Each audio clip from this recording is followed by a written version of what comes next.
Welcome. In front of me I have the inkBOOK Focus color, and I'll be going over unboxing along with a quick look at the device itself.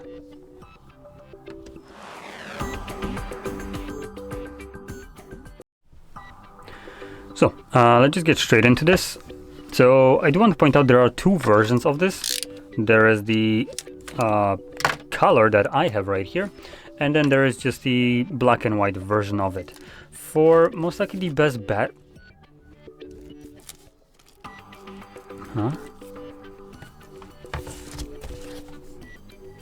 This looked brand new, by the way, so I'm not sure what the hell is happening right here.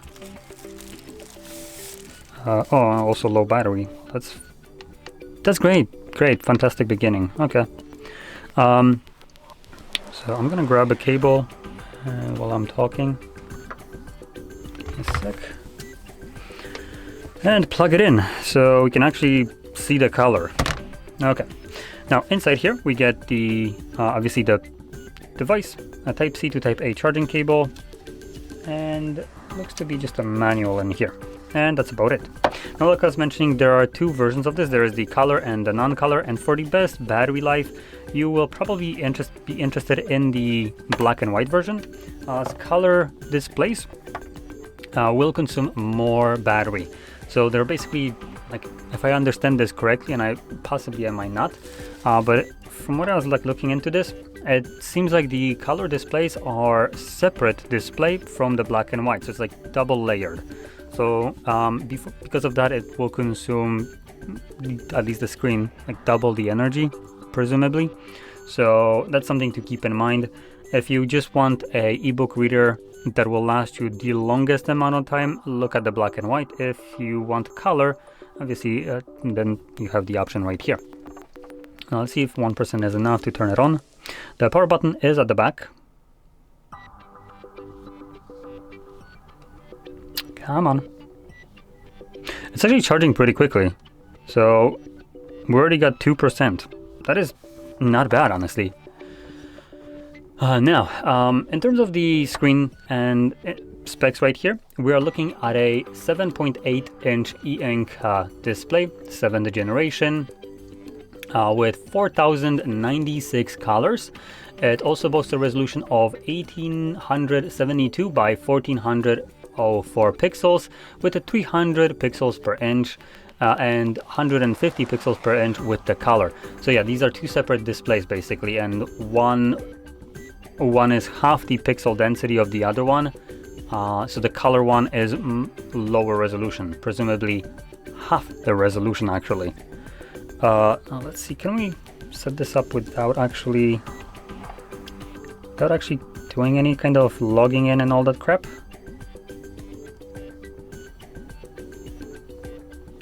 Oh, it looks like, no, never mind. It seems to be pretty slow.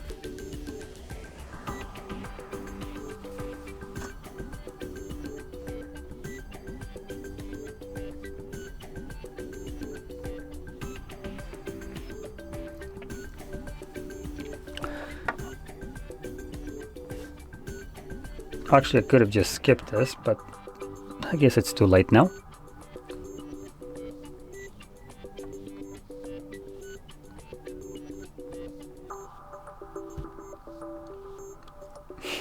I agreed to something and then I chose skip. Disregard my ineptitude right here. So, continuing on with the specifications, also has a quad-core ARM processor, 64-bit Cortex A55, which is, well, explaining why this thing runs kind of like it just wants to cease to exist.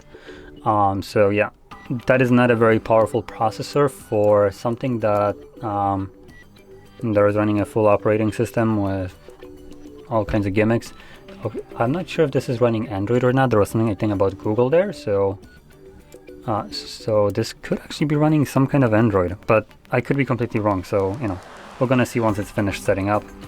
But anyway, continuing on, we have a 2,900 mAh battery, which apparently lasts about 4 weeks of work, with a 30-minute reading per day. So with a turned off Wi-Fi and Bluetooth. So basically off-grid mode, what you could consider. So don't expect 4 weeks of actual battery life right here, like they're advertising on their own website, just because the 30 minutes with everything off seems to be a bit excessive as a default measured time for usage, which, yeah, it just seems kind of ridiculous to expect that people will have everything turned off, like Bluetooth and Wi-Fi, and also just use this for 30 minutes every day. So yeah, of course, you know what, you can get probably even like 2 months if you just use it for 10 minutes instead, if we just kind of looking at ridiculous kind of claims. But anyway, so in terms of operating system, it is Android 11, so I am correct, and that kind of explains why this device is taking so freaking long to set up, and why the battery life actually seems kind of garbage for the actual, well, battery size and the fact that it's an e-ink display, and that is because it's running Android. Android isn't the most optimized trash out there for basically preserving battery life. Just look at watches as a prime example. Running Android, they get like only 2 days of life, when you have some, for instance, Xiaomi bands that get literally a month of battery life with a smaller battery. So yeah, when it comes down to OSs, Android isn't a good kind of option for an ebook reader, especially if you want to have good battery life. Now it is running some ebook or inkBOOK OS, or they're saying it's inkBOOK OS compatible with Android 11, whatever that hell that's supposed to mean. So yeah, anything else that is worth mentioning here? USB-C, which I did mention. You can expand the storage with a micro SD card up to whopping 2 terabytes. We have 32 gigabytes of built-in memory, which for books I think it's sufficient enough in general. So they're claiming it's about 20,000 ebooks, which, like I said, probably 32 gigs will be sufficient enough for most people. In terms of RAM, we're just looking at measly 2 gigabytes of RAM, so kind of low, and yeah, that's about it. Now it's been configuring. Now here comes the elephant in the room, like I was mentioning. This device seems slow right out of the box. It's running old Android. It's it has a crappy processor in here, and the device just feels sluggish, and for some reason it wants me to restart it after it supposedly set up. Great. So you know what, let's talk about the quality of this, because that's actually something that surprised me. Some of these like ebook readers with color displays are very cheap in feel. So one of the things that I want to point out when it comes down to just general ebook readers, I found that Books with an X seems to have like some of the nicer feeling devices in terms of quality, and Amazon Kindles. So these seem solid devices. Other ones that I have had in here just kind of seems like a cheap plastic kind of knockoff of something, and this actually feels more premium. It has a little bit of weight to it. The plastic at the back has decent texture to it. It doesn't feel hollow or cheap when you when you're touching it. It also doesn't have that like very hollow plasticky feelings like some other ebook readers that I've had here. We have a power button at the back with the inkBOOK logo right here. We do have this weird shape though, so you can kind of see it is convex right here, so it has this kind of bow, and also just kind of isn't even. So right here it's thinner than it is like at the very midpoint. I'm not sure if you can kind of see this. So it does have this weird kind of design where it just protrudes more out the back right here, the lower you go. And at the front we have, I'm pretty sure this is plastic covering right here, as I believe almost all ebook readers do have it, but it does feel solid. Like it's, I do want to kind of like explain this logic right here. Some of the ebook readers, when they have the screen, it just feels like if you press it too hard it would break. Here this feels solid, I would say. So So yeah, that's pretty good. We also have multiple buttons, so on either side right here, for basically page flipping and all that stuff. We have the home button, I presume this is, with the indicator of charging right here. And in terms of snappiness, holy crap, this is pretty miserable. So that being said, if all you want is to pop a book open after like half a minute of trying to get it open and just continue reading, then this should be fine. Now, if you want something a little bit more snappy so you don't feel like you're waiting for your book to open while you go grab a coffee, then you might be interested in something a little bit more powerful. This does really feel sluggish, which I personally like my devices to just kind of feel more snappy. And when you're paying about about 250 bucks, actually a little bit more, because this is the color version. So I should actually mention the prices. So it's $250. That would include a tax, or 50,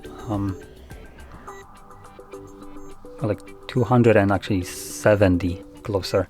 So yeah, $270 for the colored or the black and white version, and about 280 to 90, something along those lines, for the colored one right here. So black and white is going to be about $50 cheaper on their website specifically, and I am converting this as I go. So in terms of the currency that they're listing right here, where I'm looking at their website, it is being listed for the right now on sale, by the way. So the black and white, 1098 PLN, and the colored one is 1298, and that is from a sale which original prices would have been 100 PLN more. Now conversion rate is about 1 to 4, so 4 PLN $1, give or take, depending on like the exchange rates, which might be a little bit lower. I think it's like 3.8 PLN to 1 USD or so. So yeah, the price wise, it's somewhere along the lines of 250, with the about $50 difference for the color one.